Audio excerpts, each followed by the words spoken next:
नाज़रीन, घोटकी जे मुख्य primary school जी नई ठहंदड़ इमारत में नाक़िस मटीरियल जे इस्तेमाल ख़िलाफ़ शहरनि तोड़े सियासी समाजी अॻवाननि पारां एहतिजाजी मुज़ाहिरो कयो वियो आहे।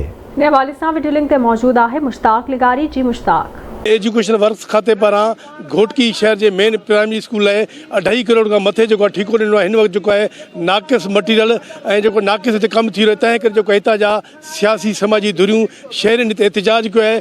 मेन स्कूल में जिते कमु हले पियो उनजो छा चवणु आहे, उन सां ॻाल्हि ॿोल कयूं। हिते जेको 2 नंबर कमु थिए थो पियो ऐं 2.5 करोड़ जो जेको आहे ठीको आहे ऐं हिते मनपसंद माण्हू आहिनि, जेका बाअसर माण्हू आहिनि।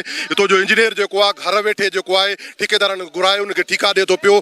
असां मुतालबो कयूं था पिया नेब खां ऐं इल्टिक्रेशन खां ऐं हाई कोर्ट सिंध खां ऐं DC घोटकी खां फौरी तौर जो नोटिस वठे ऐं स्कूल जॾहिं तामीर ठही बीहंदो।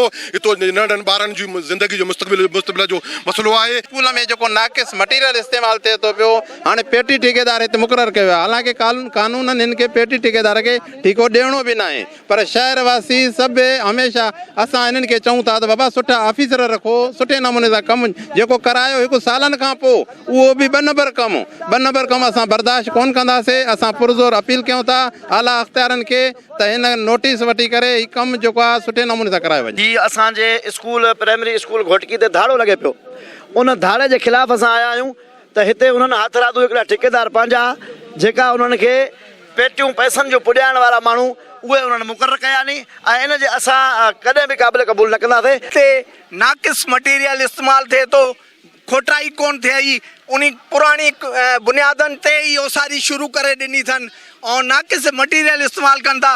लिहाज़ा असां गवर्नमेंट ऑफ पाकिस्तान नेब ऐं एंटी करप्शन खे अपील कयूं था, महिरबानी करे हिननि ठेकेदारनि जो कमु ॾिसनि, अचनि ही कमु रोकराए करे ॿीहर ॾिसनि। सुप्रीम कोर्ट ऑफ पाकिस्तान ऐं जेको आहे सो वज़ीर आला सिंध खां एंटी करप्शन खां जेको मुतालबो कयूं था त ही कमु बंदि कराइनि, जिन जेको आहे शफ़ाफ़ इनक्वायरी कई वञे। ही आहे मेन प्राइमरी स्कूल घोटकी जेका 2.5 करोड़ जो हिन जी जेको ठीको खयो वियो आहे।